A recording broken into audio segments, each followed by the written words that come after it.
Good morning, I'm Joe Fryer. Let's continue our breaking news coverage. This big announcement from President Trump this morning that he is nominating Kevin Warsh to be the new Federal Reserve Chairman, taking office later this year if approved by Congress. Let's bring in NBC News reporter Gary Grumbach, who's been following this. We were expecting this announcement to come today. There's been talk about a few potential candidates. In the end, the president settling on Kevin Warsh, saying, I have known Kevin for a long period of time and have no doubt that he will go down as one of the great Fed chairmen, maybe the best. On top of everything else, he is central casting and he will never let you down. Say congratulations, Kevin. Gary, what else do we know about him?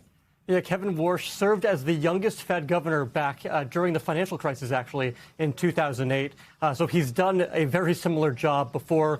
Perhaps why President Trump believes he'll be very fit for the top job there at the Fed. He did interview for the job as Fed chair in 2017 during the first Trump administration, President Trump picking instead Jerome Powell, who his term ends in May. So this is an individual who will replace Jerome Powell. And Trump wanted somebody here who would lower interest rates. And clearly, this is somebody who appears to be willing to do that. He's a New Yorker, just like Donald Trump is. Clearly, they see perhaps eye to eye on several different economic and financial issues, something that's very important to President Trump, even though the independence of the Fed altogether is certainly something that's at stake here, Joe. Yeah, and Gary, I think there was a time for a while where people thought that Kevin Hassett, President Trump's National Economic Council director, seemed to be the shoo-in for this.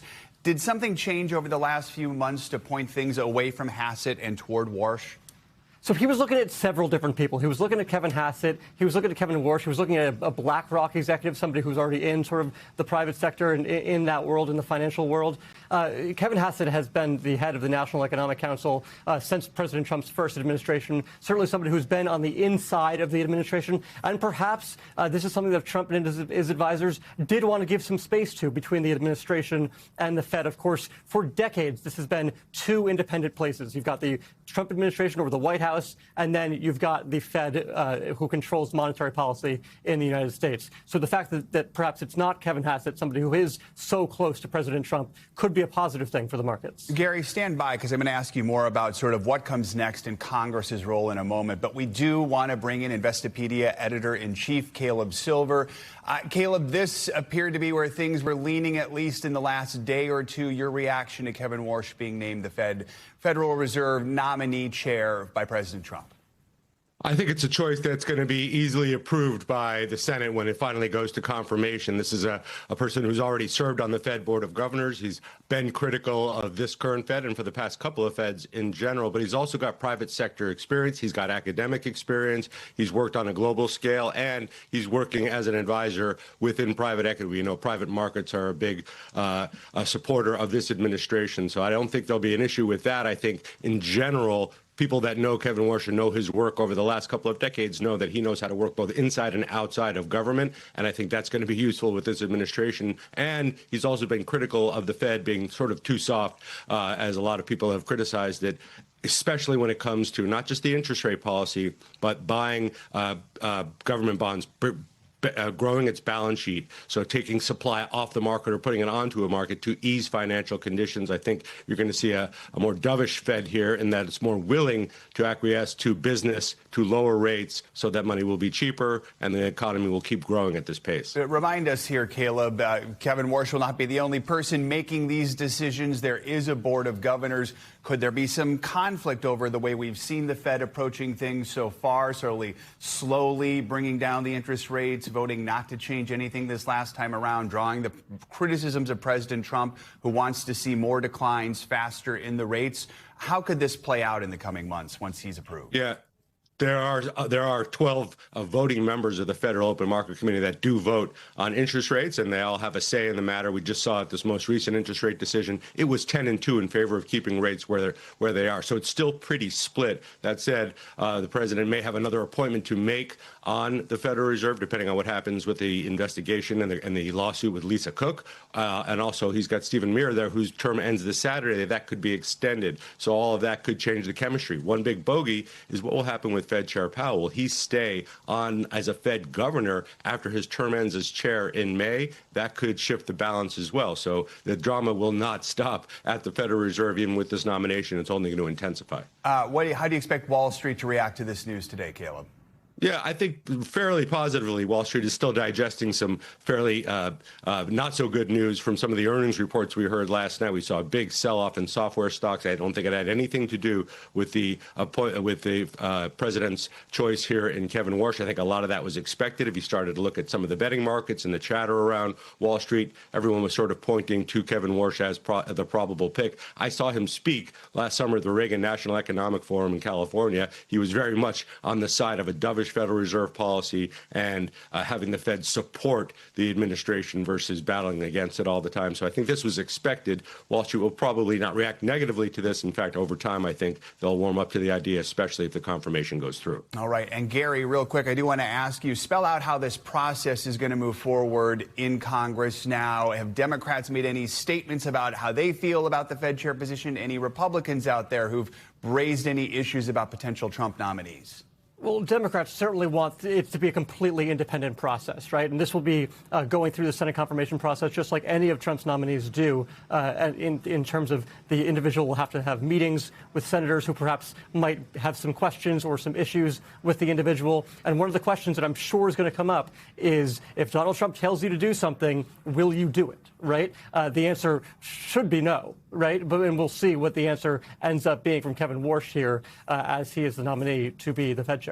All right, Gary, stand by. We're going to talk to you about some other news in just a moment. Our thanks to Caleb Silver for joining us on this breaking news. Right now, we want to get to NBC News Washington reporter Alice Barr for more on this potential government shutdown that is now lingering with a deadline tonight. Also, the latest on the immigration crackdown in Minneapolis. Alice, good morning. Good morning, Joe. So there was a new snag overnight on Capitol Hill that's raising the stakes again for the government shutdown. And two sources tell NBC News the holdup is over amendments attached to the government funding bill. Leaving the Capitol overnight, the Senate's top Democrat said Republicans need to get their act together, while the Republican leader said there are snags on both sides of the aisle. Shutdown struggles re-emerging on Capitol Hill as overnight a plan to fast-track a government funding vote hit a snag in the Senate, with at least one senator objecting, just hours after President Trump announced a deal had been reached. We've gotten along very well. We're working on trying to get it to stay open. 5 sources say the plan was to pass a chunk of government funding while splitting off the Department of Homeland Security and taking 2 weeks to negotiate immigration enforcement reforms Democrats are demanding, including ending roving raids and no agents in masks. Bipartisan lawmakers have signaled a willingness to negotiate. To make sure that we rein in ICE appropriately and make it more professional. Congress must stop them. President Trump overnight appearing to shift course again on his administration's response in Minneapolis, asked if immigration enforcement agents would soon start pulling out. No, not at all. That after earlier in the day, his border czar, Tom Homan, said this. My main focus now is drawdown. Adding that reducing federal manpower in the city depends on cooperation with state and local law enforcement for more targeted migrant removals, focusing in jails and prisons. The mission is going to improve. I'll believe it when I see it. Minneapolis Mayor Jacob Fry in Washington pressing for a full federal pullout and an overhaul of officer conduct as his city reels from this month's deadly shootings of Renee Good and Alex Preddy. People can see with their own eyes how the funding for ICE is being utilized right now, and it's not creating safety in our communities. It's causing chaos. If the Senate does reach a government funding agreement today before tonight's midnight shutdown deadline, it still has to go back to the House, and they're not in Washington right now, back early next week. A brief weekend partial shutdown is unlikely to cause major problems, but they're going to need to act fast with transportation funding, part of what's on the line here. That could mean more airport delays coming. Joe? All right, Alice Barr, thank you so much. Let's bring back NBC News reporter Gary Grumbach to talk more about this story. So, Gary, if both chambers do vote to keep the government funded next week, just what comes next in negotiations between the White House and Democrats when it comes to funding for ICE and just changing what we are seeing in Minneapolis? Yeah, so Senate Minority Leader Chuck Schumer has three big demands that he does not seem willing to budge on, at least at this point. One is ending the roving patrols that we've seen in Minneapolis. We saw it in Los Angeles. We see it in Chicago and in D.C. of these ICE officials and federal immigration enforcement going around and just sort of seemingly trying to fish for people that are in the community. He wants an end to that. He also wants an end to the masks that the folks are wearing. No ID, no masks, no label of who the individuals are and who the agents are when they're doing some of these patrols. And he also wants accountability with a uniform code of conduct across the agencies, because you've got DHS, which also includes ICE, Border Patrol, deportation officers, so many different groups of people. He wants one across the board reasonable code of conduct here. Republicans haven't really shown their cards in terms of exactly what they'll be asking for. Senator Rand Paul is hauling leaders of DHS and some of the other agencies in before Congress for a hearing. That'll happen in early February, Joe. And Gary, before I let you go, there's one more thing I want to ask you. That's the president filing a $10 billion lawsuit in federal court yesterday against the IRS. He's accusing the agency of leaking his tax returns during his first administration. What all is he claiming in this lawsuit? So he's saying that his own IRS during the first term didn't protect his confidential tax information. And this all goes back to an individual named Charles Littlejohn, who was an IRS employee back in 2018. He allegedly took information from the Trump organization, from Donald Trump, related to his taxes, and it released that to several different news organizations who then published that information. Charles Littlejohn was sentenced to 5 years behind bars for those actions. President Trump is looking for $10 billion from his own federal government in this lawsuit. All right, a little bit of everything from Washington this morning from Gary. Thank you so much for helping us out. Appreciate it. Let's get a look at this morning's weather, and stop me if you've heard this before. It's going to be another cold one today, and then another, and then another. At least 180 million people are under cold alerts through the weekend. Those warnings extend from Texas to Maine and as far west as North Dakota. Last weekend's storm is now being blamed for at least 85 weather-related deaths across the country. Thousands are still without power as Mother Nature refuses to loosen her icy grip. Check out these scenes showing just how cold it is down south. The sub-zero conditions have taken down thousands of trees across Tennessee and Mississippi. You can see how many have snapped and fallen under the weight of all that stubborn ice. And get this, there could be even more blizzard conditions on the way this weekend. Another storm system expected to quickly develop off the southeast coast, and that is putting 38 million people under winter weather alerts. Let's get a closer look at the forecast with your Morning News Now weather. Angie Lastman joins us with that. Angie, good morning. Good morning, Joe. We, of course, are going to be, as you mentioned, stuck in the freezer here for the extended period. But let's just look at how long for some folks. So 150 million people, they're not going to get above freezing at all today. We're going to stay below freezing for at least 150 million people. You can see the shading on this map. It extends from the Northeast across the Great Lakes and into parts of the Midwest and the Plains. Those locations will likely see extended periods as well of this kind of bitter cold temperature. So it's going to take a couple of days in some of these spots for us to see temperatures even come above freezing. Where you see this lighter pink, it's going to be at least 7 days. So we have at least another week or so in some of these locations where we are going to be below freezing. That means places like New York City that got all of that snow last weekend. It's going to be a while until that, of course, melts. At this point, we've got 83 million people included in that. So there's a lot of folks that are still going to see that snow on the ground and, of course, are still going to be dealing with those below freezing temperatures. So where do the temperatures exactly land through the day today? Here's what we've got. Just 19 for your high in New York. That's about 20 degrees below where we should be. So we should be closer to 40 than 20. Unfortunately, we're not going to get that today. We've got St. Louis at 19, Minneapolis just 10 degrees, Columbus 17.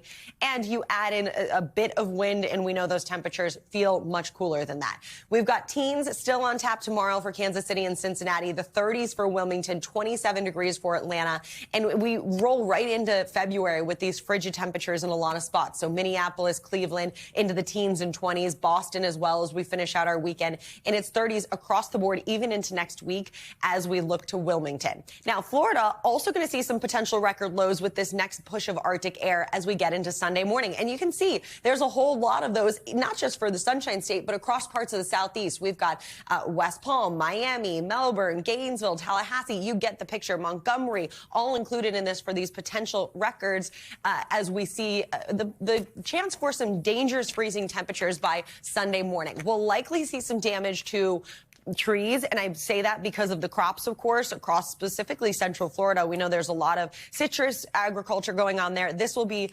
damaging for folks there. But look at Miami, 36 degrees Sunday morning, but feeling like 26. It has been a while since folks there felt that kind of temperature. It'll rebound pretty quick. Notice we get into Monday, Tuesday, Wednesday. I know this is rude to do to the people in the Northeast, but I know my friends in Miami are going to be struggling with those 30 temperatures. So 60s are back on tap here as we get into the early parts of next week. But Joe, we've also got a winter storm system to check out, and that is going to bring some heavy snow to parts of the Carolinas and the eastern coast. It'll kind of intensify here as we get into Sunday as well and brush past New England, giving additional folks in places like Boston some snow. All right, and it'll rebound to 72 here in May, well, probably. Yeah, I'll June. See you in June. It'll be a while before we get to that level. Thanks, Angie. Appreciate it. You got it. Luigi Mangione will be back in a New York court today, days after a bizarre incident. Authorities say an imposter tried to break Mangione out of a Brooklyn jail. A man allegedly showed up at the jail, falsely claiming to be an FBI agent with a court order for Mangione's release. That man has since been arrested. Right now, there's no evidence that Mangione was working with the suspect. Mangione is being held while awaiting trial on state and federal charges. That includes 2 counts of murder for the shooting death of former United Healthcare CEO Brian Thompson. He's pleaded not guilty to all the charges against him. The 27-year-old suspect has developed a pretty passionate fan base since he was captured more than a year ago. NBC News correspondent Emily Ikeda has more on this story. Luigi Mangione, the target of a Minnesota man's bizarre plot to break him out of a federal jail in Brooklyn. 36-year-old Mark Anderson is charged with impersonating an FBI special agent after he showed up to the Metropolitan Detention Center Wednesday, according to a complaint, claiming he was an FBI agent in possession of paperwork signed by a judge authorizing the release of a specific inmate.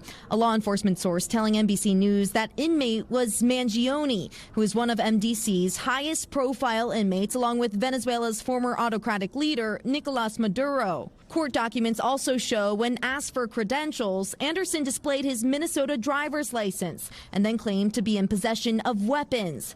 In Anderson's backpack, Bureau of Prison officials found this barbecue-type fork and round steel blade that resembled a pizza cutter. Anderson had been working at a pizzeria after a job opportunity he traveled to New York for didn't work out, according to a law enforcement source. Mangione has pleaded not guilty to federal and state charges for allegedly gunning down United Healthcare's CEO. What's your name? Mark. Before fleeing to Pennsylvania, where he was arrested following a 5-day manhunt. The attempted jailbreak playing out just ahead of Mangione's return to court. Emily Ikeda, NBC News. Now let's bring in NBC News legal analyst Misty Maris to break down Mangione's ongoing court cases. Good to have you with us. So today, this is part of the federal case where prosecutors are seeking the death penalty. His attorneys are trying to get that taken off the table. The judge expected to rule on that soon. Also, just whether certain evidence can be used against Mangione. Would we expect those decisions today? And whenever we get them, how will they affect the federal case, but maybe even the state case moving forward? So the judge had said that we might get these decisions this week. Federal court judges have a lot of oversight as far as timeline in their courtroom. There's no rule about when they could come down. But these are of tremendous consequence. So first of all, you have the evidentiary issue. That's going to shape the way the trial plays out. But even more consequential for Mangione is the death penalty still on the table. These arguments have been raised. There's a federal court date for jury selection in September. If the death penalty is not on the table, trial will be in October. If it is on the table, it will be in January because it's a more complicated process. Wow, that's incredible. So let's look more at the timetable because right now, as you said, jury selection, the federal case set to begin September 6th, I believe. But then you have the state case on Wednesday. Prosecutors wrote a letter to the judge. They want a July 1st start date for that. Mangione's legal team is calling that request unrealistic. What typically happens here when it's state and federal? Who usually gets the case first? So there's a couple of factors that are looked at. One is which case came first. So in this case, the state case came first. And at the time, this is, going back to 2024, prosecutors had agreed that the state case would have priority. Well, that got flipped on its head because then the Trump administration took over. Pam Bondi announced she's seeking the death penalty. So the defense fought back and said, we want the Fed case to go first because it's the more serious case with the more serious consequence. So this is still going to be something that's up to judicial discretion. But funny enough, the state case had moved along, but it's been lingering. No trial date has ever been set. Now you got a federal date on the books. So the defense has an argument to say we simply can't prepare for both of these in that close period of time. And looking at the complicated calendar here, my understanding is in the state case, the next hearing isn't until May. We know in this letter I was talking about filed this week, state prosecutors are claiming that the case would be, quote, unfairly prejudiced by a delay until after the federal trial. Is that a strong argument for the state here? So there's a reason why state prosecutors are chomping at the bit to get this on the calendar ASAP. And it's because the laws on double jeopardy, that's you can't be prosecuted for the same crime twice, are way more broad in New York than they are under the federal law. So there's dual sovereignty, so you can be prosecuted on a federal and state case.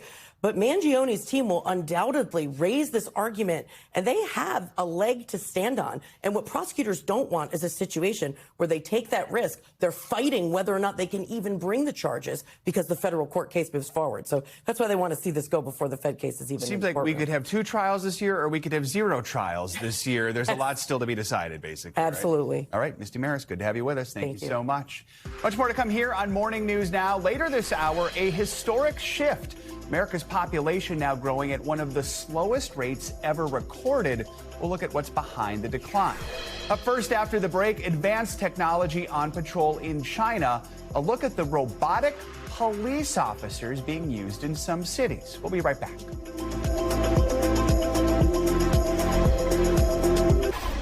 We're back now with a look at the global race to advance robot technology. China is pushing to integrate humanoid robots into everyday life, taking them from the factories to the streets. Some Chinese cities have even deployed robotic police officers. NBC News International correspondent Janice Mackey-Frayer has that story. At nearly 6 feet tall, the newest police recruit on patrol in the city of Wuhu commands attention, less because of the uniform than the 6 high-definition cameras and advanced sensors under that hat that allow the AI-powered robot called R001 to manage the flow of traffic and people in the streets and around the clock. It looks just like a real person at first sight, says this pedestrian.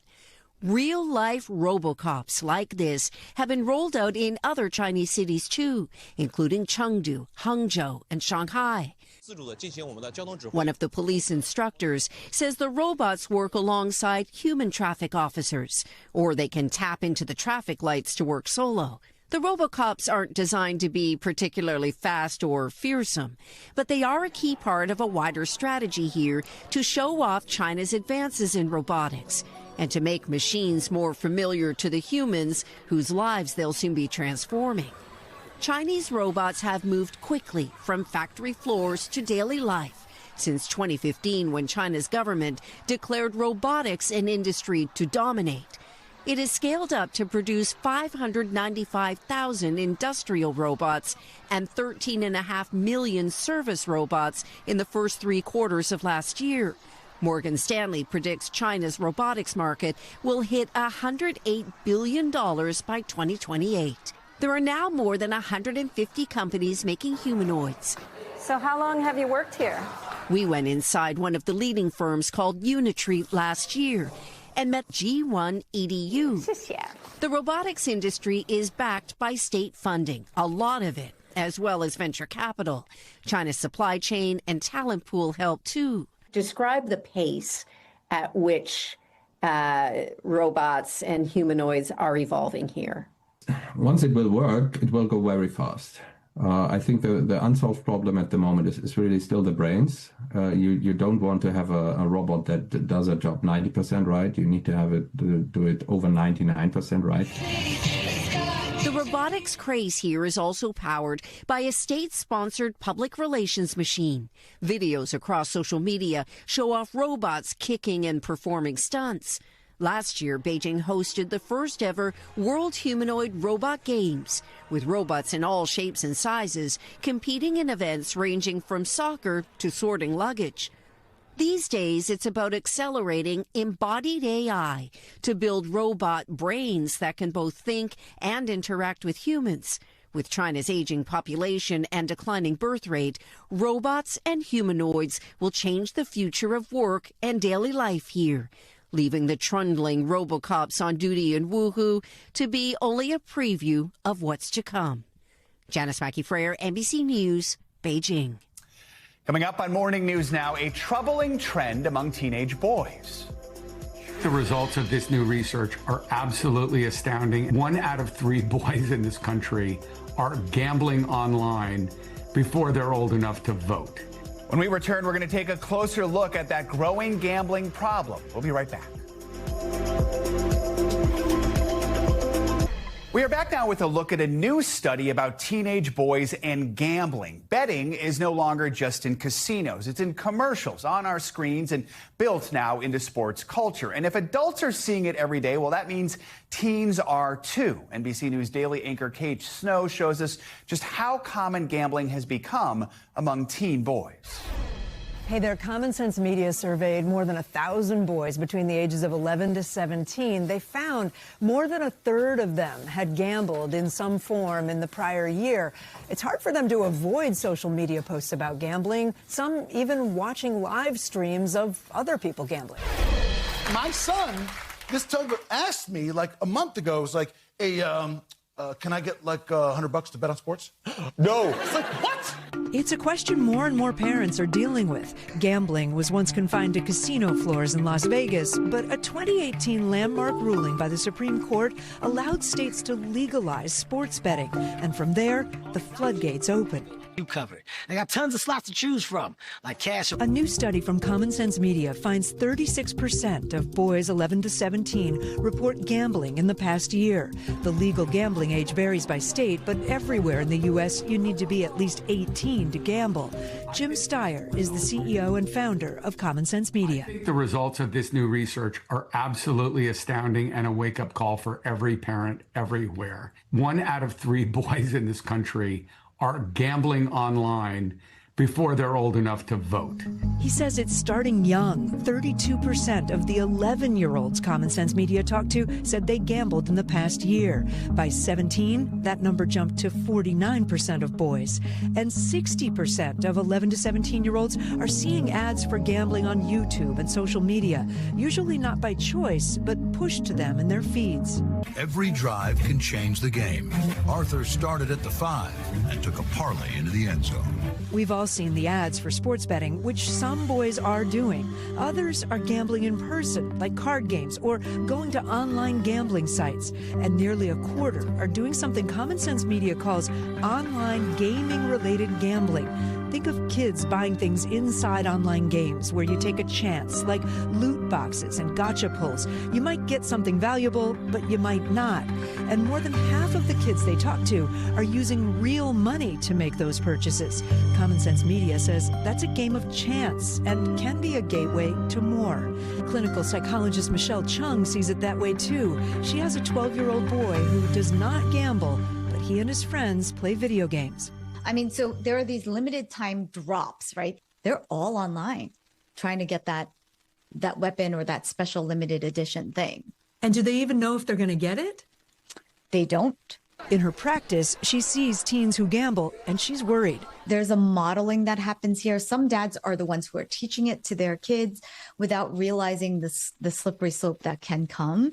I do think that this is the next wave of the mental health crisis that will happen in teenage boys, for sure. And it's easy to learn the skills. Nearly half of boys who gamble say they watch online gambling content with popular online streamers like Aiden Ross. Oh my God.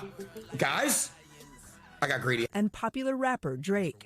We can't leave a hot table. I guess we are back to zero, so.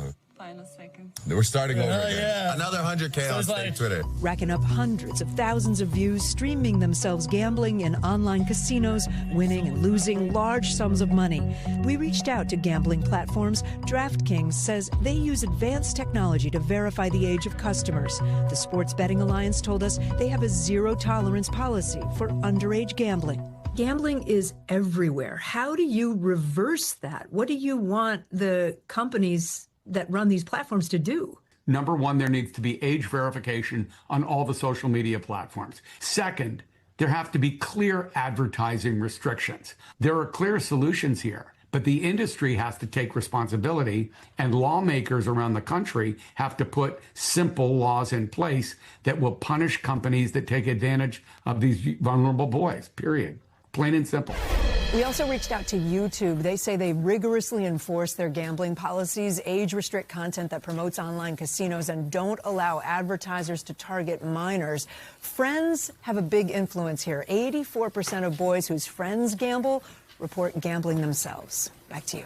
All right, Kate, thank you so much. Experts are also sounding the alarm about something else, a rare but potentially serious side effect from high doses of a popular nutrient. Vitamin B6 is often promoted as a supplement to boost energy and relieve stress. It's common in a range of dietary supplements, including electrolyte drinks and multivitamins, as well as just occurring naturally in many foods.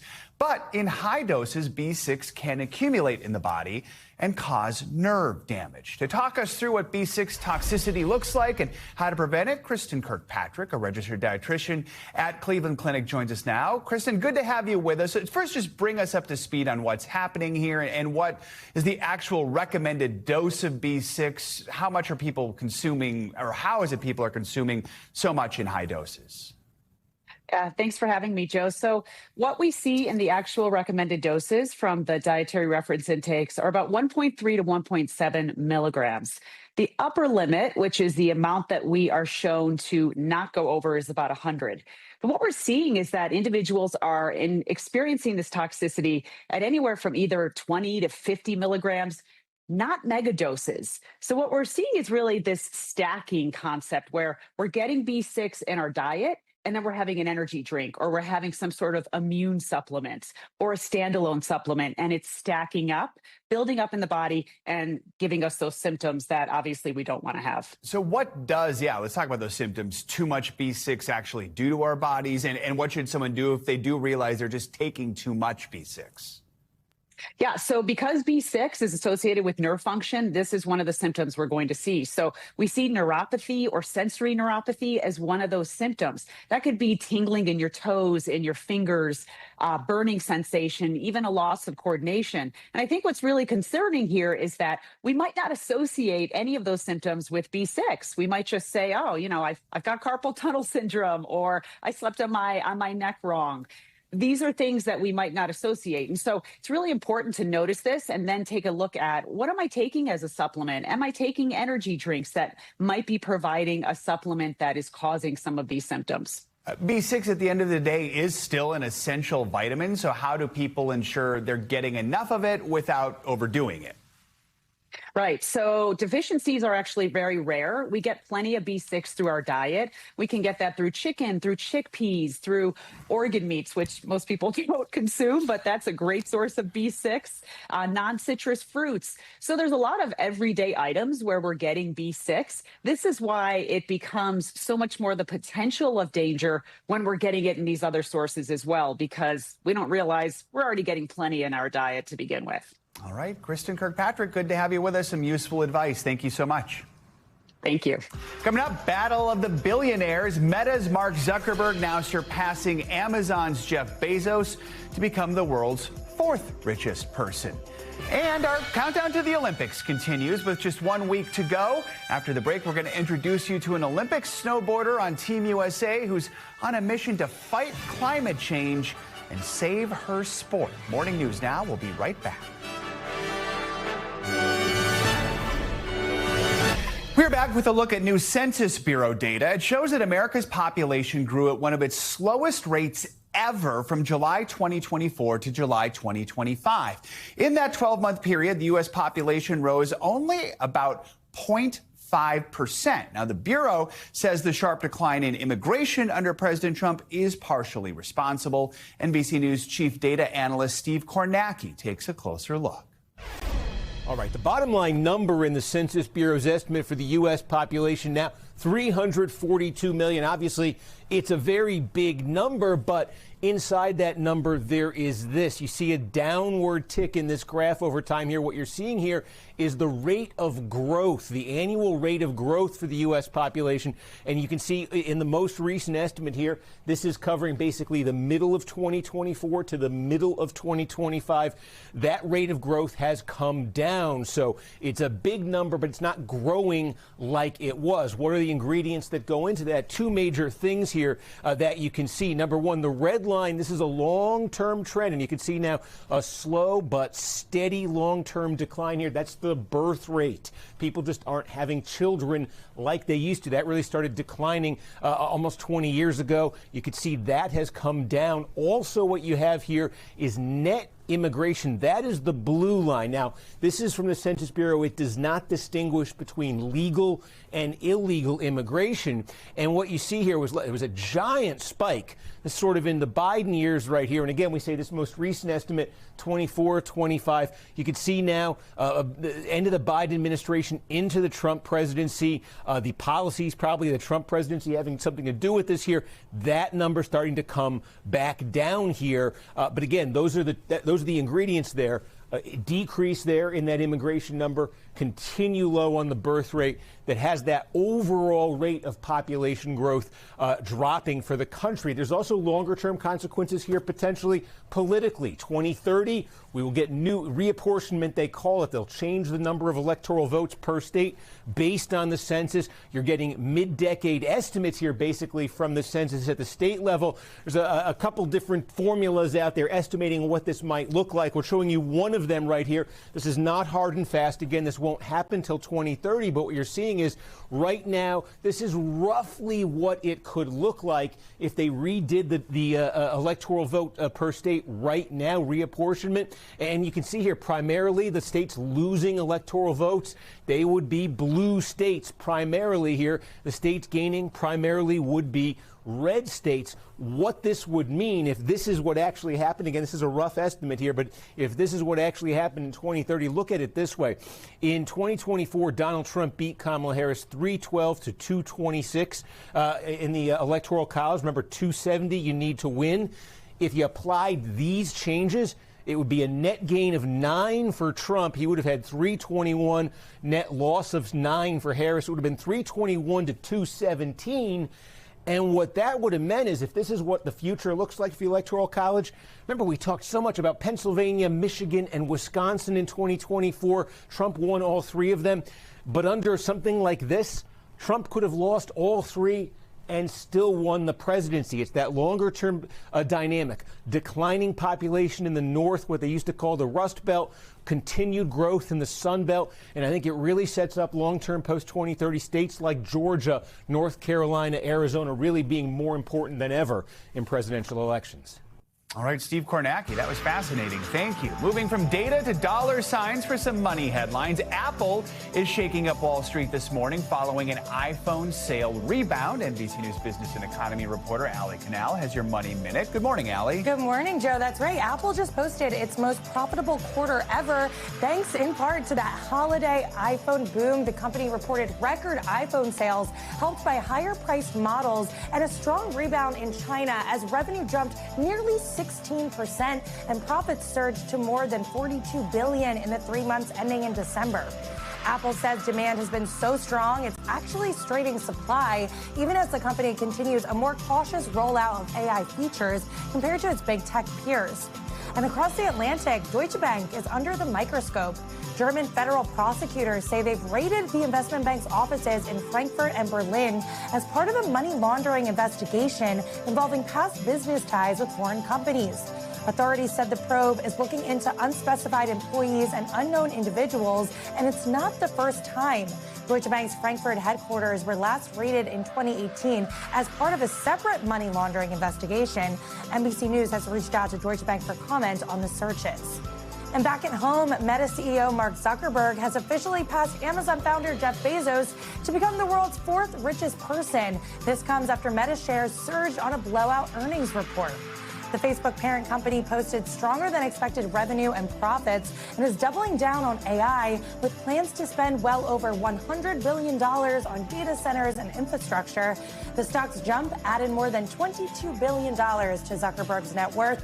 Not a bad way to wake up on a Friday. Yeah. Just $22 billion. I'm always richer. fascinated with how fascinated people are with the list. I'm sort of the net worth. Right. It also fluctuates depending on the stock price. So Quite just a as bit. quickly as it goes up, it can also come down. All right, Allie, thank you so much. Thank you. New numbers are revealing youth sports coaches in the U.S. are quitting, not because of the kids or the competition, but because of something, well, off the field, having to deal with players' parents. So what does that mean for the future of kids sports in this country? NBC News correspondent Ryan Chandler takes a closer look. Well, it's one thing for parents to get excited when they're watching their kid play from the sidelines. It's another when that passion leads to violence. Thousands of coaches all across the country say parents are one of the biggest problems they face, and some of them are considering leaving the game they love. Just say these viral brawls in the bleachers are all too common. This fight broke out in Florida this month after police say a player's dad attacked the umpire's dad after the 21-year-old umpire gave a warning to his kid's coach. It escalated into a mosh pit, even the young players ganging up, sending the coach, the dad, and the dad's 17-year-old son to jail on battery charges. Now thousands of coaches nationwide say they're fed up. A new survey released by the U.S. Center for Safe Sport finds most coaches have felt burnt out and seriously considered quitting in the last 5 years. So what this research really shows us is a system that's under stress. And so we need to take the opportunity to hear from coaches and work as organizations and as leaders to intentionally build solutions for everyone within the sport ecosystem. Among the coaches who said they've experienced harassment or abuse, 56% say it mainly came from the parents. One coach cited in the study said they're worse than children. Parents need to step away, let the players have a good time, let the coaches do their job. Trent Mungaro has coached high school baseball for 35 years. He loves his job, but says one of the worst parts, parents have lost the plot. Emotion and logic don't go well together. It's like oil and water. Nothing brings out the emotion of a parent more than their child competing. Therefore, we have issues, and it can get really, really bad. He says they can't find umpires willing to weather constant abuse, and it's a problem nationwide. One youth sports league in New York says they're having a hard time recruiting coaches because of parents like this. Two moms throwing punches on the court at an elementary school basketball game. The Catholic Youth Organization is now threatening poorly behaved parents with a lifetime ban. At this point, many coaches have had enough. Some are leaving the sport they love behind. What do you see as the proper role of parents when it comes to their kids' sports? Oh, supporting and love. Ryan, sometimes we learn more from our failure than we do from our successes. But others say this trend can change. One of the best ways to help your kid: lead with love and let them fail. So what might be driving all of this anger on the sidelines? Well, it was interesting speaking with Coach Mongaro there about the new world, the new pressures facing both athletes and their parents in a world of social media and instant stats on the internet, combined with promises of huge money with NIL deals and scholarships in college. But Coach Mongaro says we need to remember this is not about scholarships or NIL deals. Youth sports is about learning how to lead, learning how to be a better person, and that should start with the parents. In Dallas, I'm Ryan Chandler. Back to you. All right, thanks, Ryan. Good sportspersonship, always important. Let's stick with sports and turn to the Winter Olympics, which can't happen without, well, winter. Snowboarder Bea Kim has seen the effects of climate change firsthand. She's determined to do something about it. NBC's Chase Kane and Olympic figure skating medalist Adam Rippon have her story in the latest installment of My New Favorite Olympian. Bea's mom started taking her thrifting when she was little. Bea quickly fell in love with thrifting, the thrill of the hunt, finding something one of a kind. It's easy to do. It's fun. It's enjoyable. I like it a lot more than going to the mall. Yeah, there's lots of clothes out there already, so you just gotta dig a little and find the ones that fit your style. And she's, I think, much better at it than either of us would be. But when we talked to her, we asked her to do a fit check and show us her favorite finds. And Chase, obviously, she slayed her looks. This is my daily watch that I wear, and I got this at the Rose Bowl flea, a vintage Seiko watch. Okay, so this jacket is my like prized possession. I got it thrifting in Japan, and I wear it everywhere. It's great for when I'm in cold climates. It's this, what I think is the perfect leather jacket. It's nice and oversized, goes with everything, keeps me warm. I found that secondhand, and the day I found it, I was so excited. And I think the back is pretty plain and basic, but yeah, nice, lots of nice pockets, oversized, can fit a sweatshirt underneath. It's great.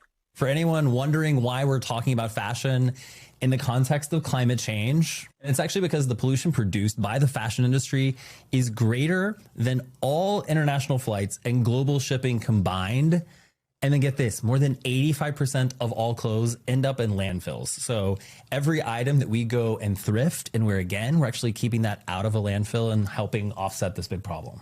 So for B, thrifting is one of the small ways she can try to make a big difference. I know each person has their own kind of sustainability goals, and we're all very imperfect advocates. None of us are perfect in the way that we live our lives. I travel the world. My carbon footprint is enormous. Thrifting and secondhand shopping is definitely one way that I try to combat that a little bit. So what is B's advice for us aspiring thrifters? I go back and forth on if it's better to go in with a list or just to go in like free. Because sometimes you go in with a list and then you get let down. Sometimes you go in with no list and find exactly what you were looking for. My main tip is don't buy the first thing you pick up. Like, go around, if you're like at a flea market, go around to all the different shops and different stalls. And if you're still thinking about that one thing, 10 shops later, then go back and buy it. So that way it'll prevent you from just grabbing something and being like, oh yeah, I definitely want this when it's 2 seconds in. Our thanks to Chase Kane and Adam Rapon for her story. You can hear more about B. Kim and about her passion for protecting winter sports on the My New Favorite Olympian podcast. That episode and others are available on NBC News' YouTube channel or wherever you get your podcasts. And make sure you tune in to the Winter Olympics starting Friday, February 6th, a week from today, right here on NBC. Coming up, trading the snow gear for a swimsuit. If you're looking for a break from all this winter weather, you're in luck. We're tracking some deals on some sunny and warm last-minute getaways next on Morning News Now. Welcome back. All week we've been reporting on the relentless winter weather, which just won't let up. Well, now, after days of intense cold and snow across much of the country, another nor'easter is in the forecast this weekend.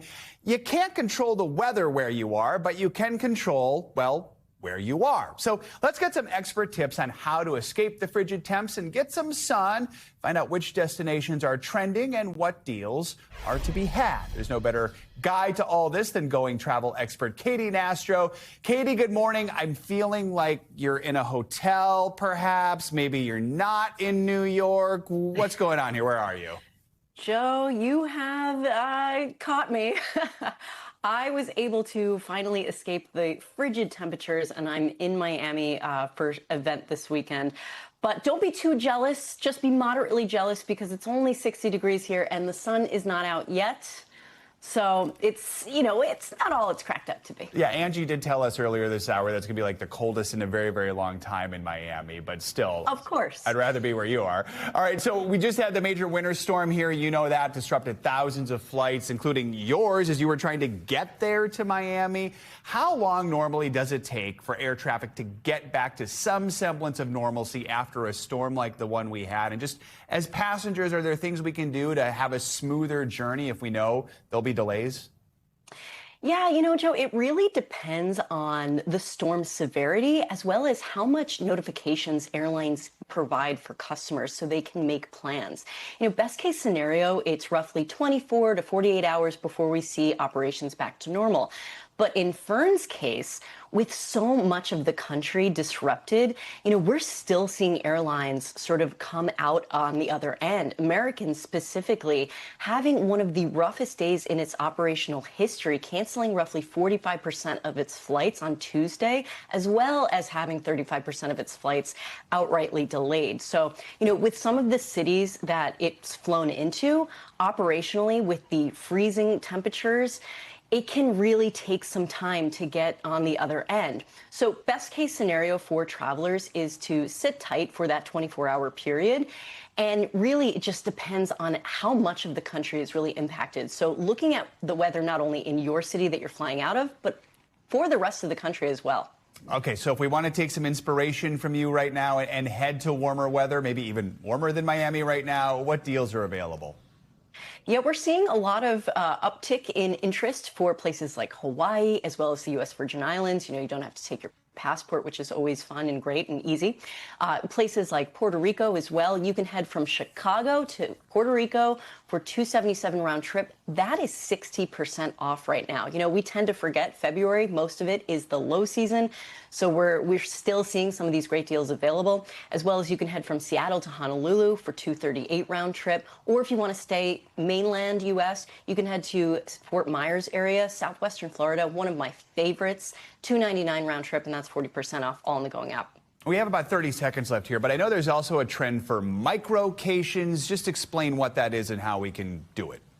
Super quickly, if you are short on PTO like many Americans, we're seeing travelers searching more for 24 to 72-hour day trips, essentially, to foreign places all over the world. We're seeing people go to Egypt, London, maybe even Japan for only these short periods of time. You're saving on your hotel room, but also you're trying to really maximize your limited PTO. It's not for everybody, but it can be something worth trying out. Microcations, day tripping, give it a try. No kidding. All right, we're jealous of you, Katie. You'll be the one person in Miami probably not wearing a parka over the next few days. All right, Katie Nastro, thank you so much. That's going to do it for this hour of Morning News Now. Stay with us. The news continues right now.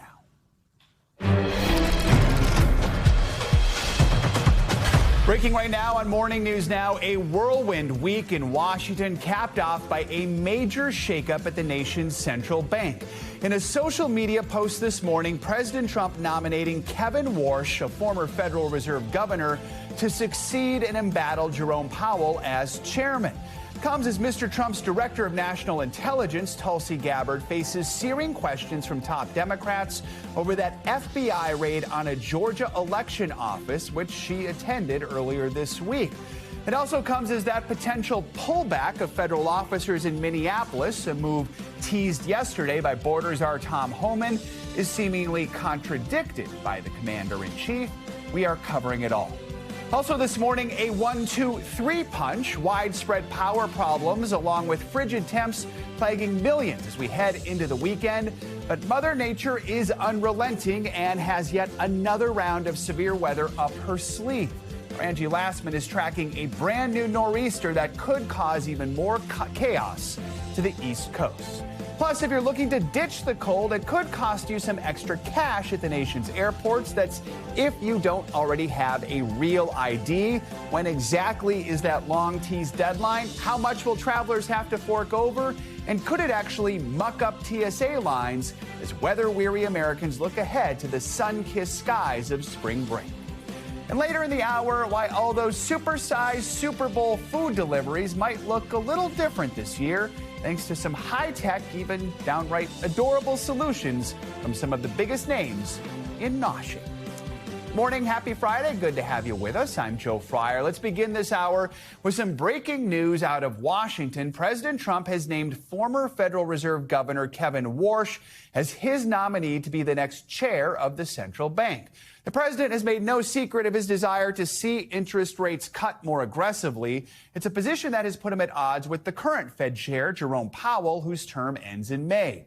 The president made the announcement on social media earlier this morning, saying in part, quote, "I have known Kevin for a long period of time and have no doubt that he will go down as one of the great Fed chairmen, maybe the best.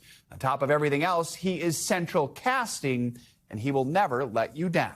Let's bring in Investopeedia's editor-in-chief and chief business editor of People Inc., Caleb Silver, to talk more about this. Caleb, we know how much the president likes central casting and image, but what else should we know about Warsh and his previous role at the Fed? Yeah, that's a classic line from the president. Warsh, 55 years old. He was sort of on the inside track here over the last few weeks. A lot of people were thinking that he might be the pick because he does have that Wall Street experience, plus the experience on the Federal Reserve, and he'd advised Trump both in the 2016 campaign and the most recent campaign about economic policy. He's known as what we call an inflation hawk. He worried about higher prices. That said, he's been calling and very critical of this Federal Reserve, calling for regime change for the past several years, echoing the president's comments as well. And he's been as aggressive as saying you need to break some heads at the Fed and really change the way they do business. So he's very much on the side of the president when it comes to changing the way the Fed works. Yeah, I mean, bottom line, we know President Trump wants to keep cutting interest rates. I mean, is that what we're going to see? Will there be significant changes to the way the Fed has been trying to handle inflation and the job market when Warsh takes this position, assuming that he is approved? And could we potentially see just more rate cuts than we were maybe expecting this year? Yeah, well, the Fed chair gets all the attention, but the FOMC, the Federal Open Market Committee, is made up of 12 members, and that is Fed presidents and Fed governors. They all have a vote in interest rates, so he may have some influence. He definitely has the ear of the administration. They want closer ties, the administration and the Federal Reserve, the central bank. But there's been this big cry out for Fed independence ever since the president tried to oust Lisa Cook. She's a Fed governor over claims that she has lied about her mortgage, and most recently, the Department of Justice suing the Federal Reserve and Chair Powell for the renovation project that they claim to be over budget. So Fed independence is still front and center, and the Fed chair doesn't make all the decisions, though he does have a lot of influence. And if Warsh is confirmed, you'll see closer ties to the White House than you've seen in past Feds over the past couple of decades. How are markets and investors reacting so far to this news? Yeah, they're not wildly moving in either direction. We had a kind of a big sell-off yesterday based on some earnings reports from some of the big companies that didn't satisfy investors. But you're seeing the dollar tightening a little bit. The dollar's been plunging, and you're seeing the bond market relatively stable because I think a lot of this was expected. What you're going to expect from Kevin Warsh is someone who's worked on Wall Street as a mergers and acquisitions lawyer at Morgan Stanley. He's been working with Stanley Druckenmiller, a huge hedge fund manager at Duquesne Capital. He's also been in academia, and he's also been in government. So he's got ties throughout the financial world. And I think that being able to have those relationships will allow him to be effective and most likely be confirmed if this goes all the way through. Caleb, sort of remind us of the balancing act we've seen the Fed trying to pull off over these last few years when it comes to rising the rates and then bringing them down a little bit. And what are some of the worries if they do go down too quickly over the next few months? Yeah, well, the Fed over the past several years has been battling inflation coming out of the pandemic. And what do? They raised interest rates to make money more expensive to eventually bring prices down. It worked, and also the fact that we had some time coming out of the pandemic where prices are finally settled and the consumer price index is around 2.7, 2.8%. But the Fed has two jobs: keep prices stable and keep us at full employment in this country, which is around 4% unemployment. Unemployment's only around 4.4%. But that juggling act is where monetary policy comes into play. The Fed has to set interest rates, short-term interest rates, to make sure that we don't have prices rising too high too fast and we don't have excessive unemployment. And that's kind of where they are right now. That's why you heard the pause from the Fed this week. But that's also why they've been cutting going into the end of last year to kind of bring rates to a normal rate. All right. Caleb Silver, as always, good to have you with us, especially on a morning like this. Thank you. Staying in Washington, a government shutdown is looming large on Capitol Hill this morning. The Senate failed to vote on a funding agreement overnight, even after President Trump and Democrats signaled they had a deal. NBC News Chief Capitol Hill correspondent Ryan Nobles joins us now with more on this. Ryan, good morning. So what do we know about what held up that vote in the Senate last night? Well, this is a process problem. It's not an issue having to do with the underlying policy. Both Republicans and Democrats in the White House agree that this is the path forward to figuring something out about long-term funding for the Department of Homeland Security. But as always happens with the Senate, just one member of the Senate can hold up the process. And Senator Lindsey Graham is upset about a provision that has nothing to do with this overarching argument about government funding in the Department of Homeland Security. They tried to iron out out some of those issues late into the night last night. It just didn't happen, so they decided to go home. They're going to try again today. But there's no real concern that ultimately the Senate will come together and pass this legislation. Even though they'll pass it, though, Joe, it's still going to lead to at least a short-term partial government shutdown because they've changed the legislation, and that means the House needs to come back and vote on it. They won't be back in session until next week. So the government, at least a big portion of the government, will be shut down over the weekend, even though that won't really have a tangible effect on the services that those government agencies provide. Once we get through that, I mean, there's still this looming issue that really sort of exploded this week with what's happening in Minneapolis with ICE funding. I mean, where will things stand when it comes to negotiating those issues?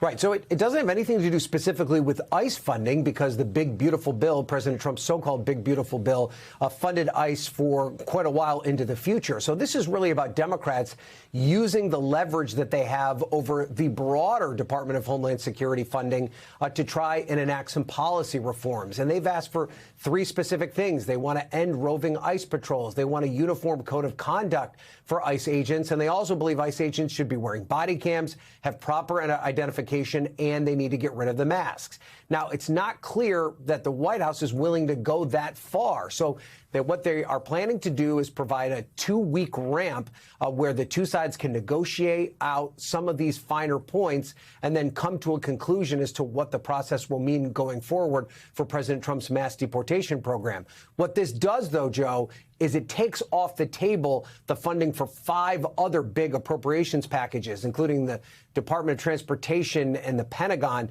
So they will not be a part of this. It will only be the Department of Homeland Security, but they still have a lot of thorny issues to resolve. And if they can't get through those thorny issues, then what is at stake? Well, there's a lot at stake. The Department of Homeland Security is a sprawling agency. In addition to its purview over ICE and Customs and Border Protection, it also is the agency in charge of the Coast Guard. It's in charge of TSA. It's in charge of FEMA. And all of that funding would be in danger of not being extended if the two sides cannot come to an agreement. And, of course, as we've seen, the weather's been rocky, of course, over the past month. That's expected to continue. That could be a huge problem for FEMA. That could lead to delays at airports if TSA agents are not getting their paychecks. So there's still a lot at stake here, even if it's not the complete government shutdown that we dealt with in the fall, Joe. All right, Ryan Nobles, we know you'll stay on it. Thank you so much. Let's talk more about that ongoing immigration enforcement dispute in Minneapolis. Overnight, President Trump did seem to dash hopes for a decrease in the number of federal agents in the city after Border Czar Tom Homan said earlier in the day that the administration would, quote, draw down its agents on the ground. Now, President Trump says that they will not pull back, quote, at all, despite hopes from local Democratic leaders and residents that the situation there will change. NBC News correspondent Maggie Vespa joins us from Minneapolis with the latest. Maggie, good morning. Hey, Joe, good morning. A lot of developments overnight, but indeed, we'll start with the president's pivot, appearing to, as you said, dash those just hours-old hopes that at least some federal officers might be leaving Minneapolis, creating just the latest layer of confusion in this embattled and exhausted city. Overnight, President Trump appearing to clash with his own administration, asked about the goal of pulling some federal officers out of Minneapolis. Will you be pulling back immigration enforcement agents out of Minnesota? We want to keep our country safe. We'll do whatever we can to keep our country safe. So not pulling back?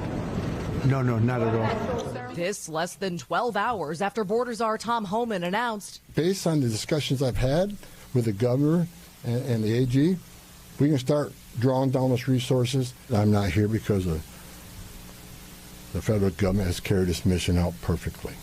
Also, Trump's Homeland Security Secretary speaking out about the shooting of ICU nurse Alex Preddy by federal agents. Kristi Noem, who initially labeled Preddy a domestic terrorist and has faced growing calls for her resignation and impeachment, asked if she could have handled things differently. We believe that we can always do better, and we seek to do that every single day. But Noem also attacking Preddy over this newly surfaced video of him confronting federal officers days before his death.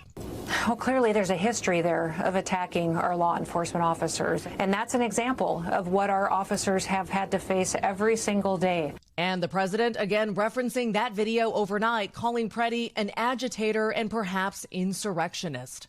Amid mounting protests in Minneapolis, officials yesterday cautiously optimistic about the administration pulling officers back and bringing the temperature down. Absolutely. Hopefully. Do I expect the conduct to immediately change? That is my expectation. But again, I'll believe it when I see it.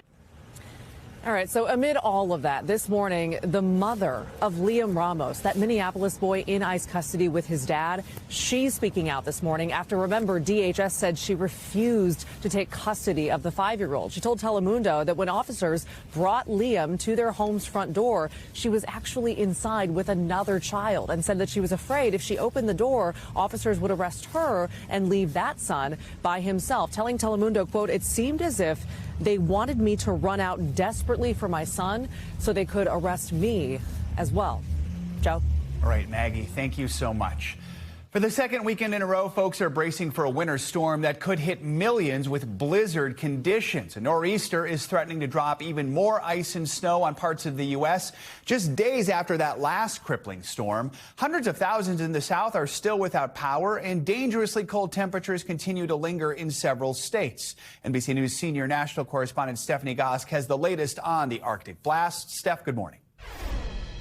The wind, snow, and cold are definitely uncomfortable, but they are also dangerous. The death toll right now around the country is at least 85, and much of the country, especially along the East Coast and all the way down to the south, are bracing for a frigid winter weekend.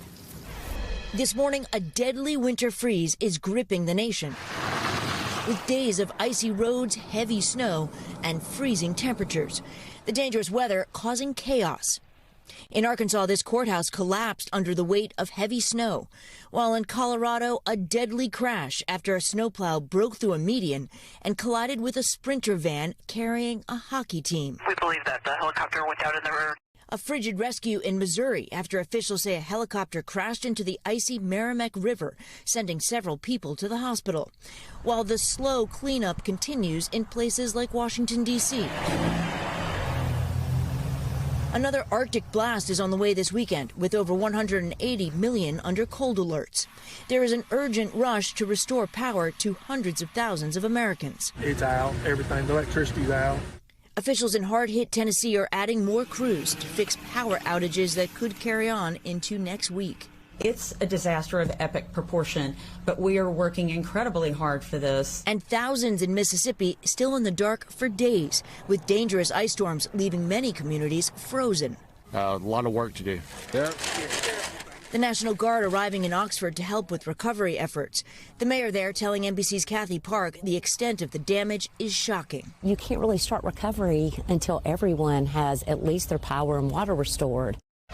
Health officials are warning people to watch out for the ice. With all these cold temperatures, it hasn't melted, and it could be lingering in places that are dangerous, maybe on streets, curbs, in between cars. Make sure you wear good shoes and take slow and steady steps, small steps to stay safe. Back to you. All right, Steph, thank you. We've got more on the frigid temps expected this weekend with your morning News Now weather. Meteorologist Angie Lastman joins us. Angie, good morning. Hi there, Joe. Good morning to you. Bundling up, that's the only option for us here as we get through at least the next couple of days across most of the eastern half of the country. Here's the alerts that we have now. Cold advisories, extreme cold watches, and warnings up for a good chunk of basically the eastern half of the country. And we've got -7 for your temperature in Cleveland right now, just 2 below for your wind chill in Chicago. New York City feeling like -5. We've got temperatures as far south as Raleigh and Birmingham sitting into the 20s and feeling colder than those actual air temperatures. If we zoom in a little farther to parts of the Northeast and the Great Lakes, that's where it's really bitter and potentially dangerous in some of these spots. 13 below in Scranton, 19 below for Albany. Watertown, -30 for your feels like temperature right now. We've got 5 below in Pittsburgh. So you get the picture. You're not leaving the house without those extra layers this morning. The hats, the gloves, all going to be necessary. And honestly, even into the afternoon hours for this region. We've still only got the teens for Columbus and St. Louis later today. Omaha as well, just 10 for Minneapolis, 39 in Asheville, 20s for Richmond. And that cold weather sticks with us and eventually moves even farther south here as we get into the weekend. Places like Miami will drop into the 30s at one point. point. It'll be warmer in Denver than it is in Miami. So we've got this really Arctic air that's going to settle in and take us into February. On top of that, we've got the potential for a nor'easter to develop. So right now we've got these winter alerts up for parts of the Carolinas, and you can see the Mid-Atlantic included in this. Norfolk, Raleigh, Columbia, Asheville, all included along with Atlanta with those winter alerts right now. And here's how we're going to play this out. Through the day today, some of that snow will break out across parts of the central Appalachians. We're going to see the winds pick up and travel will become difficult. That's just the start of what this system is going to do. It'll remain offshore here as we get into Saturday, but it'll start to get its act together. And that's when we see that heavy snow and those really strong winds kind of ramp up for the Carolinas. We will see likely blizzard conditions in this area. So the heavy snow with those strong winds, that's going to make hazardous travel, of course. And those blizzard conditions will be there for your Saturday plan. So heads up there. By the time we get into the later parts of Saturday into Sunday, we're going to see this kind of intensify. So we'll go through what we as meteorologists like to call bombogenesis. This means that we've got a big drop in pressure, 24 millibars or more in 24 hours. What that means to the average person is this storm is getting stronger, and it is going to intensify as it moves northeastward. It'll likely stay off the coast for our friends across New England, but we'll still pick up some small amounts of snow for that region. Not small amounts of snow for folks across the Carolina coast. We'll see really impressive snowfall rates, Joe, and we could potentially see a snow band set up across this region, maybe a foot and a foot and a half by the time this is all done through Saturday and Sunday. And then there's those kind of still impactful but not quite as impressive snowfall amounts. Places like Nantucket could receive up to a half of a foot.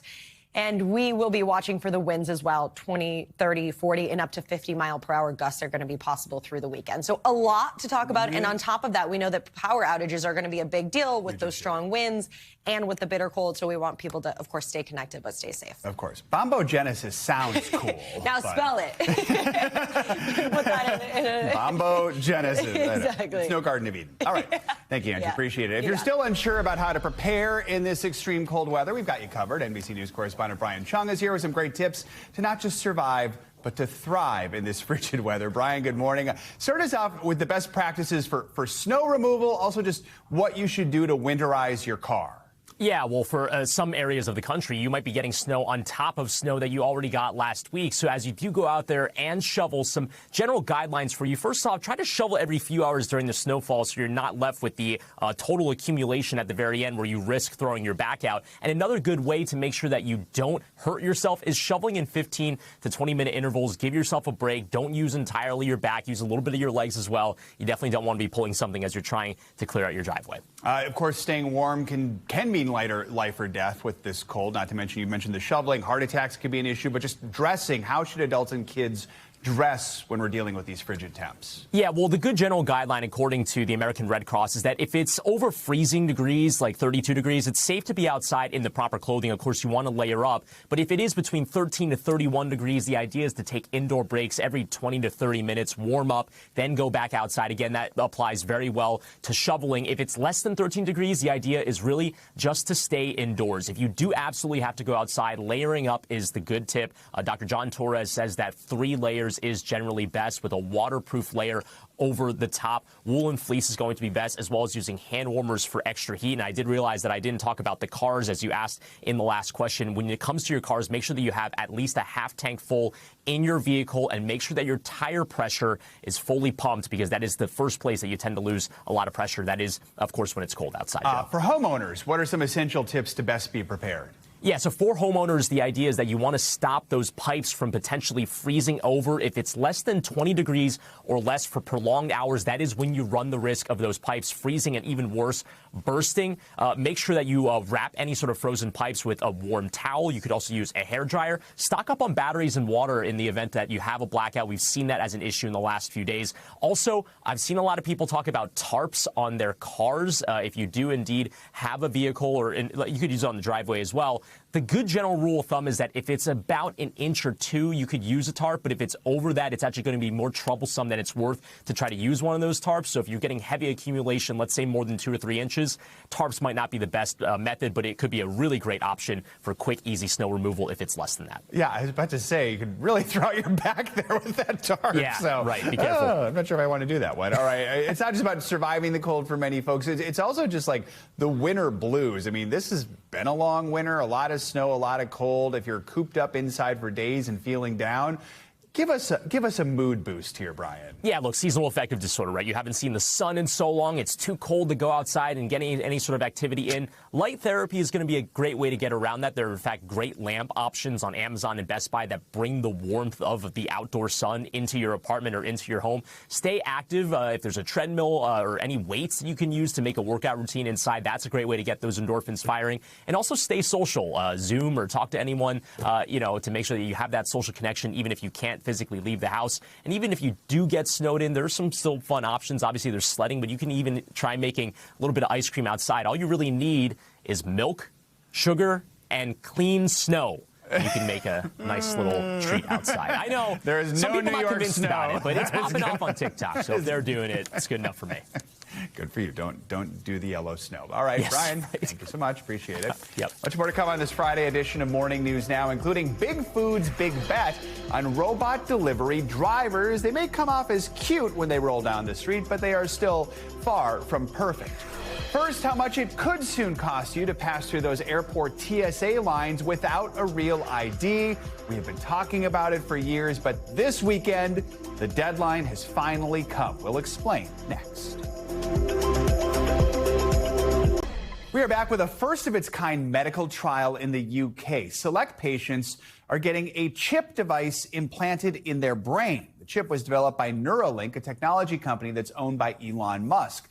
It can help people living with paralysis do daily tasks on their own, like using their phone or laptop by controlling the computer with just their thoughts.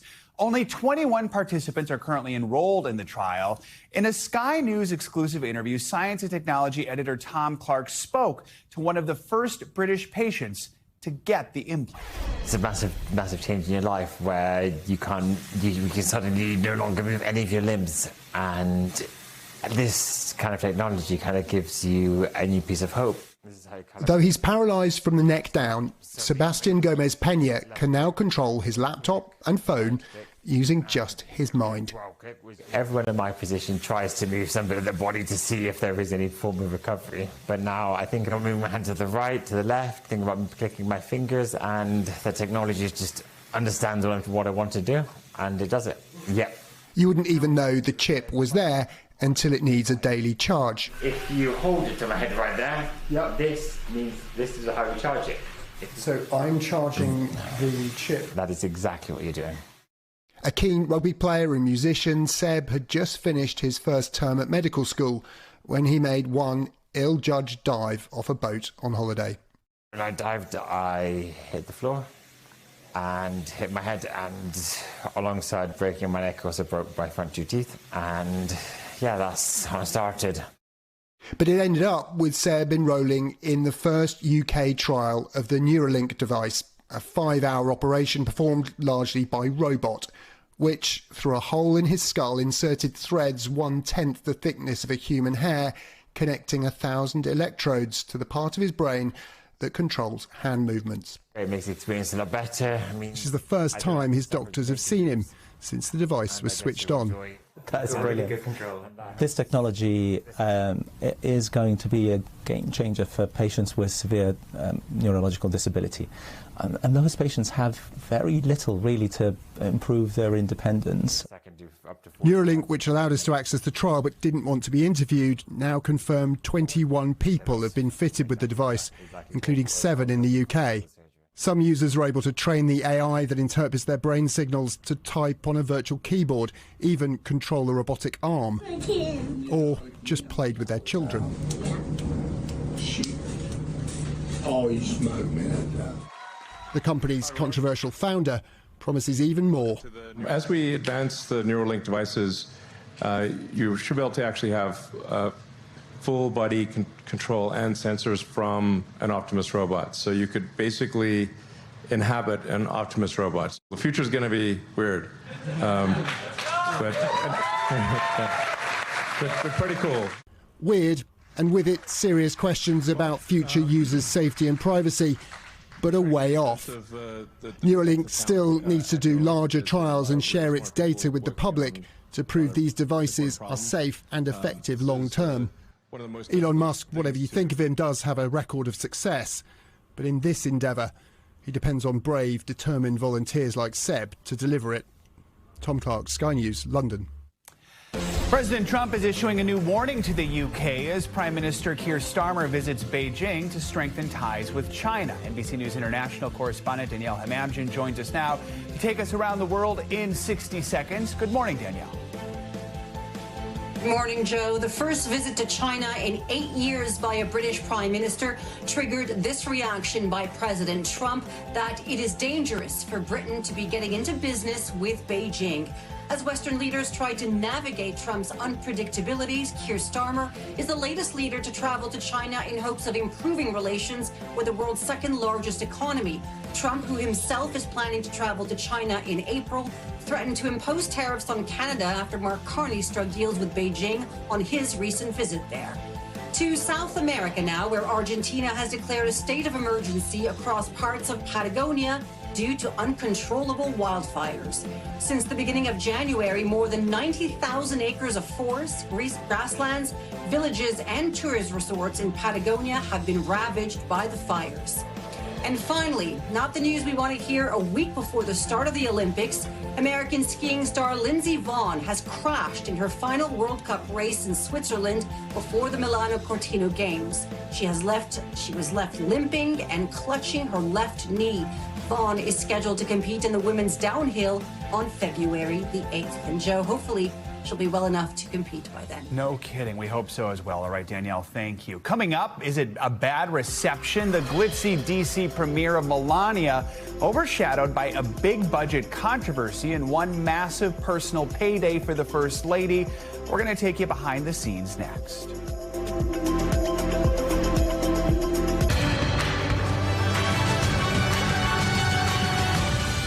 We're back now with a closer look at what's making news in the world of politics this morning, starting with charges against the man accused of trying to spray Representative Ilhan Omar with liquid inside a syringe during a town hall. NBC News reporter Gary Grumbach joins us with those details. Gary, good morning. Yeah, good morning, Joe. Here's what's happening in politics now, starting in Minnesota, where the Department of Justice has filed federal charges against the man accused of attacking Congresswoman Ilhan Omar on Tuesday. Anthony Kazmierczak faces one count of assault on an officer of the United States after he sprayed Omar with apple cider vinegar from a syringe as she was speaking at an event. You can see it right there, the entire incident caught on camera. If convicted, Kazmierczak could face several years behind bars. Here in Washington, President Trump on Thursday signed an executive order imposing a tariff on any country that sells or provides oil to Cuba. The order puts pressure on Mexico, an ally of Cuba's, who provides tens of thousands of barrels of oil a day to the Caribbean nation. Cuba's foreign minister called it a brutal act of aggression and accused the United States of resorting to blackmail. And finally, the Trump administration is suing an undocumented immigrant here in the United States for nearly $1 million because they say she failed to self-deport. The federal lawsuit against Marta Ramirez Vilez alleges she failed to leave the U.S. for more than 3 years after her immigration case was decided. And because of that, the DOJ imposed a $998 daily fine for each of the 943 days that have passed between the day that the ruling came down and ICE sending her a bill last year.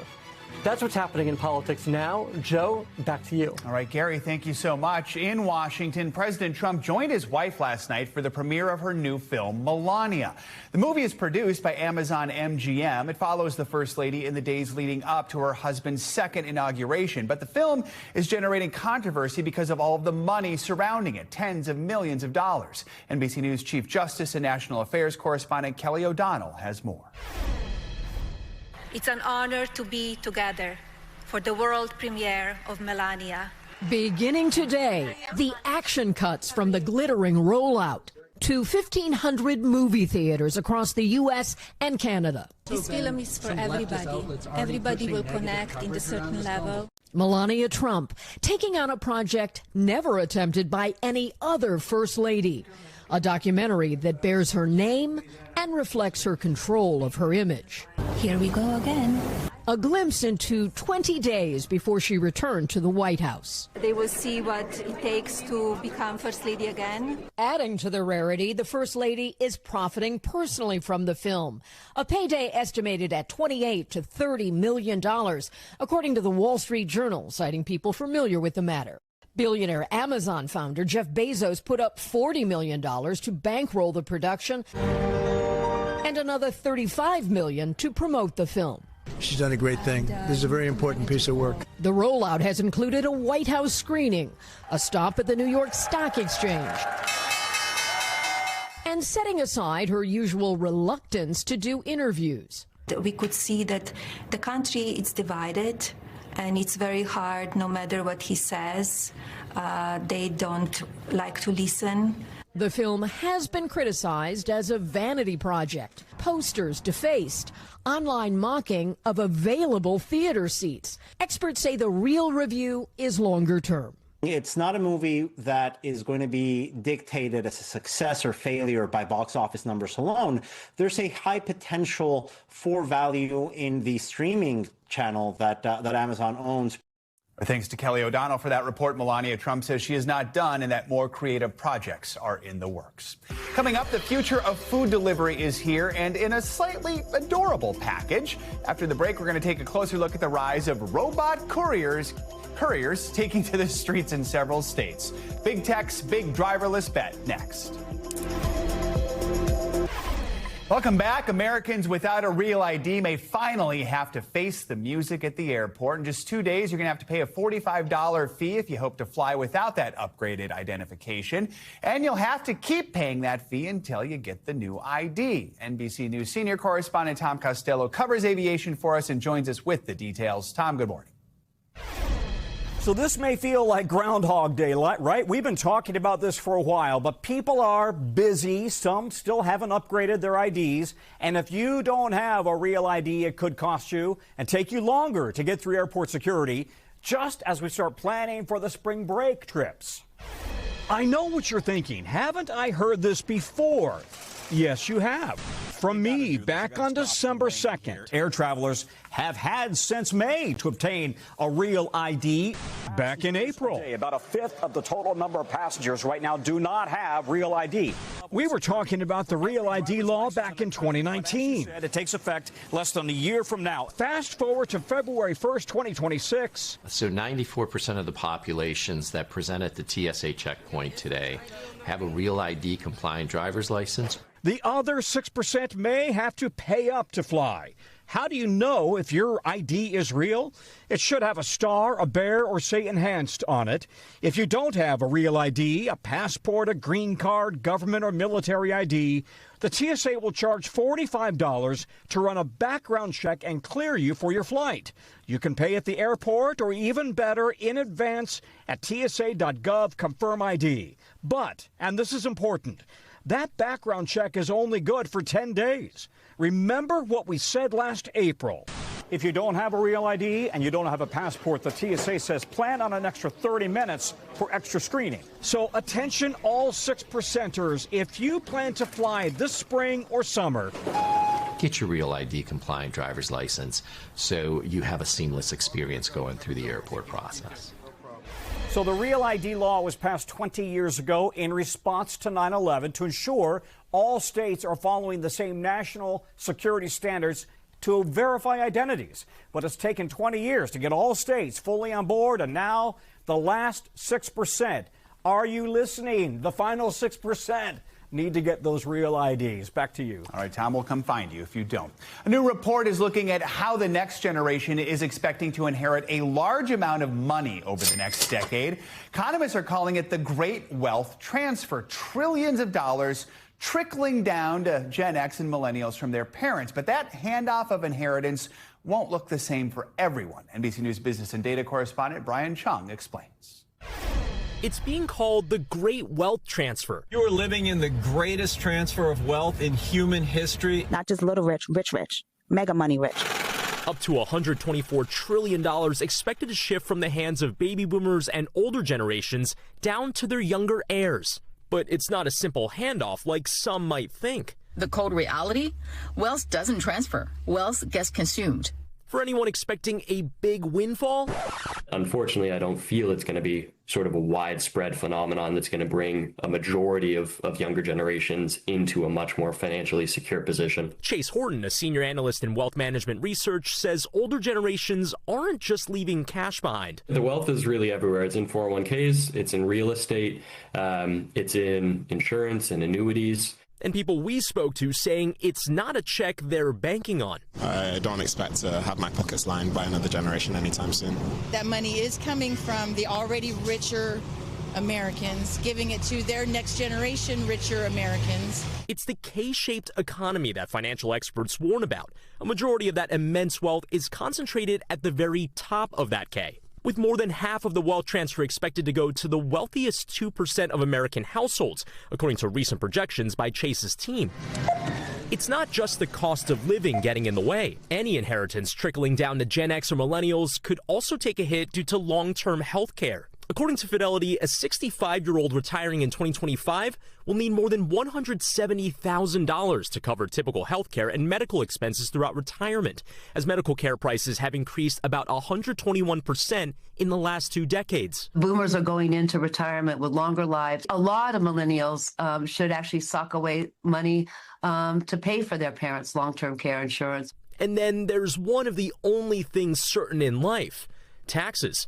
Estate taxes, capital gains taxes, and other legal fees can significantly chip away at inheritance. According to a 2025 Northwestern Mutual study, less than a third of boomers and older expect to leave any inheritance at all.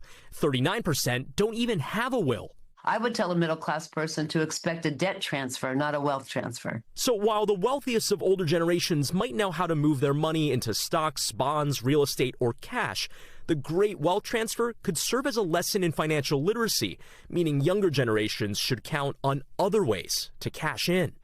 And for those in the younger generation wondering how they can best position themselves for that massive wealth transfer, it's really all about communicating here and now. So when it comes to the concept of giving while living, we've been hearing this more commonly, where older generations with the financial cushion will start to give some of their money while they're still alive to the younger generations. The challenge, as we reported, is that that might not be every family. And in fact, in some cases, it will be the younger generations paying off the debt and medical debt of those older generations and their parents while they're still alive. All of this bringing a lot of complication in addition to, of course, real estate. It has appreciated vastly in price. Younger generations might be holding their hat onto that. But again, that might only be the wealthiest benefiting from that run-up. Back to you. All right, Brian Chung, thank you. Speaking of Wall Street wealth, shares of Microsoft are taking quite a tech tumble. NBC News business and economy reporter Allie Canal has your Money Minute. Good morning, Allie.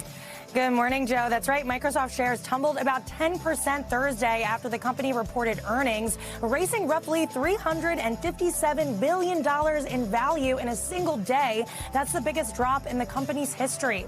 The move lower comes as investors grow more skeptical about the sky-high cost of building AI infrastructure. And while public markets shake out, private AI giants are racing toward them. OpenAI, the parent company of ChatGPT, is reportedly laying the groundwork for a possible IPO. That's when a company goes public and sells shares to investors for the first time. According to Wall Street, the public debut could come as soon as the fourth quarter. Rival Anthropic is also eyeing a potential listing. And from AI to a latte, Starbucks is overhauling its loyalty program. The coffee chain plans to introduce 3 tiers and for the first time allow top-tier members to keep their reward stars from ever expiring. The changes starting March 10th are all part of a broader push to drive customer loyalty and frequency as Starbucks works to turn around its business. And Joe, while I appreciate this, I am trying not to buy as much coffee when I go out, but I am a sucker for a good deal and a loyalty program. So clearly, I'm the target customer that Starbucks wants to go after here with this announcement. They're looking at you, Allie. They're looking at you. All right. Thanks so much. Well, we're on the subject of food and drinks. Soon your takeout order delivery could get a high-tech upgrade. Food delivery companies like DoorDash say they're struggling to hire enough human drivers to keep up with growing demand. Now they're getting creative and using new technology like artificial intelligence. NBC News Daily anchor Vicki Nguyen is here with an exclusive look at their radical new delivery system. Vicki, good morning. Hey, good morning, Joe. We know Americans love the convenience of food delivery. Companies are really trying to keep up with exploding demand. On Super Bowl Sunday alone, get this, we're going to order 12 million pizzas and more than 1 billion chicken wings. But with all the delivery options that are available year-round, there just aren't enough humans to get those takeout orders where they need to go. So companies are turning to some very high-tech delivery solutions. You have to see to believe. It looks like a children's toy rolling down the street. But this is really a high-tech delivery robot named Dot, designed by DoorDash. The company says Dot will soon be zipping food orders to neighborhoods nationwide. It's all about keeping up with the demand, increasing capacity. Stanley Tang is DoorDash's co-founder. He says with 70% of U.S. consumers ordering food delivery in the last month and nearly half ordering at least once a week, they can't recruit enough human drivers to keep up, especially in the suburbs. That's why Dot is one of many autonomous delivery vehicles being introduced, joining DoorDash's electric fleet of driverless cars and flying drones. We're going to need all of the above if we want to keep up with the demand we're seeing on DoorDash. Around 100 Dots are already up and running in Phoenix, Arizona, as competition over the best technology is heating up between Uber Eats, Grubhub, and Amazon Prime to get deliveries to you faster and more reliably. DoorDash says its electric pod was specifically designed to handle 3 to 5 mile suburban deliveries, using a suite of sophisticated cameras and sensors to navigate sidewalks, bike lanes, and roads at speeds up to 20 miles an hour. How much food or groceries can actually fit in a Dot? Yeah, so we designed Dot really to fit 6 large pizza boxes. It pretty much covers like 95% of all DoorDash orders. Oh, you're so cute! Its adorable looks already stopping traffic. Hi, DoorDash. Why did you design Dot to look like a little cartoon character? If you're building something that's delivering food to someone's home, especially a family, the most important thing is that people have to feel like they can trust it. Here's how it works. When DoorDash receives an order that's appropriate for a Dot, its system automatically dispatches one from a local charging station to the restaurant. Here at Princess Pita in Mesa, Arizona, owner Noor Al-Sadi has been doing Dot deliveries for 6 months and says the benefits are obvious. Customer satisfaction has gone up. Wait times have gone down. To reduce takeout errors, Al-Sadi also uses this new DoorDash Smart Scale.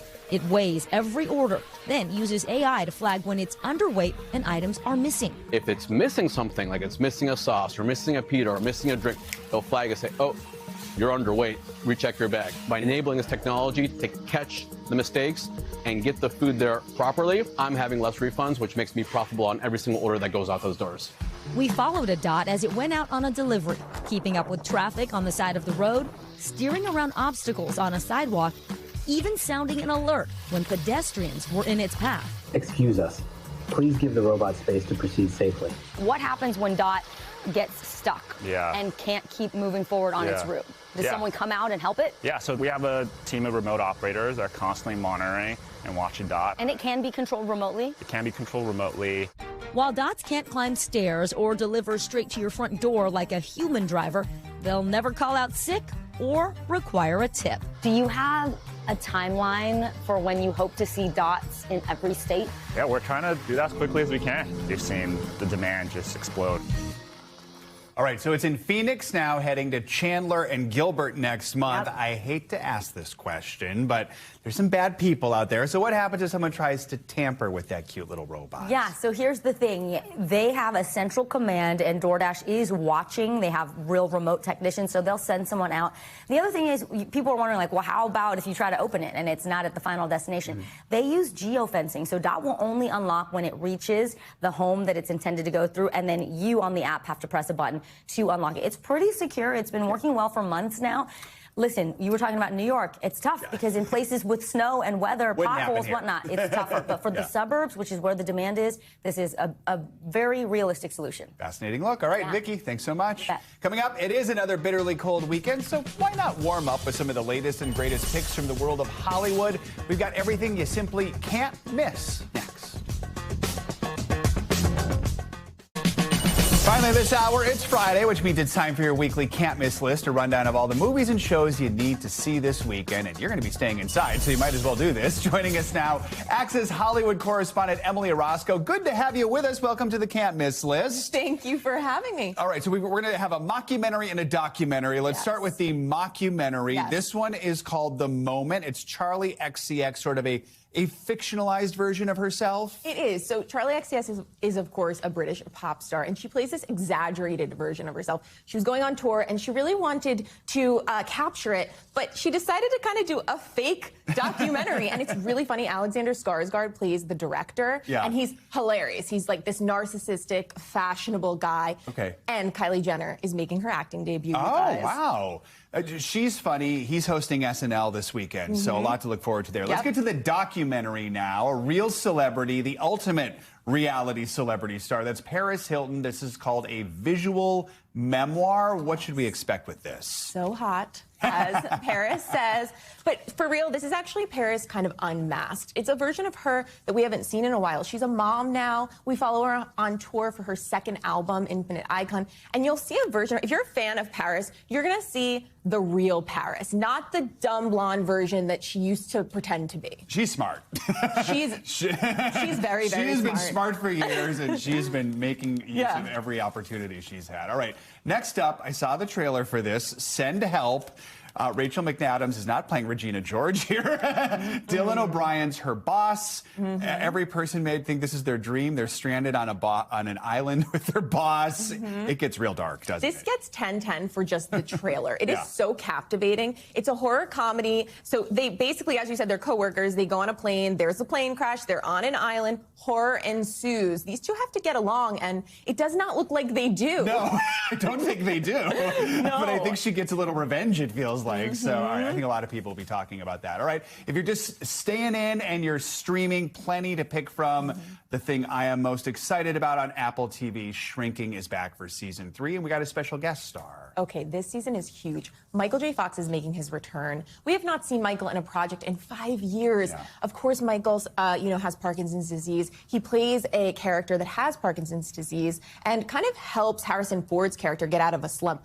I'm so pumped to see Michael on screen. This is going to be great. That show is so funny and always makes me cry every single episode. All right. On top of that, we have, dearest gentle viewers, Bridgerton is back. I got into the first few minutes. That's all yesterday. What can we expect this time around? The sexy, steamy Bridgerton is back. Do not fear, fans. You will still be getting those sexy, steamy scenes.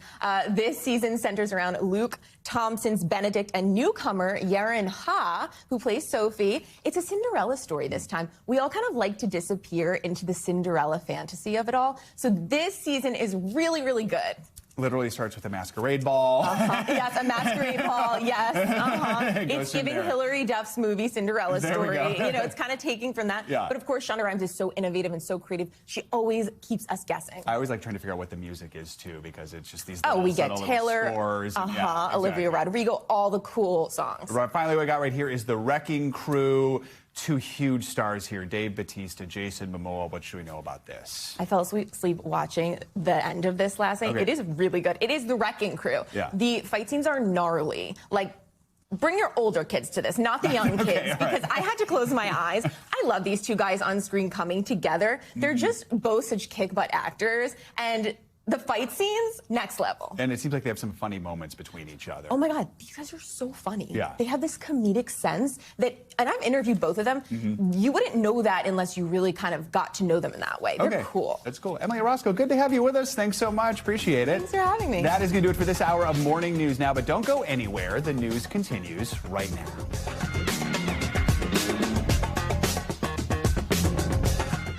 We thank you for watching, and remember, stay updated on breaking news and top stories on the NBC News app or watch live on our YouTube channel.